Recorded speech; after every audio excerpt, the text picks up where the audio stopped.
Hi everyone, welcome back to the Online Pastry School's YouTube channel. Today's question is one that I hear a lot from home bakers, which is how do I make self-raising flour from plain flour?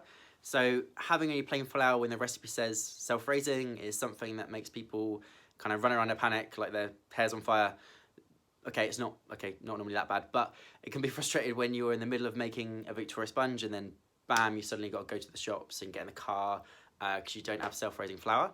But to turn plain flour into self-raising flour, all you need to do is add a teaspoon of baking powder to 100 grams of flour and just mix it well. So super easy. Then you can just use it in the same way as you use self-raising flour. And that's it really. So no more midnight trip to the shop. You're welcome kind of at the expense of this being quite a short video. I just wanted to answer that question because I get that one a lot. Thanks for watching guys. And if you want to see some more like this, just remember to subscribe. Or head over to the Pastry School on the link below to see some video tutorials on things like cakes and sponges, and you'll see us using flour over there for all sorts of things. So hopefully see you there, and don't forget to subscribe.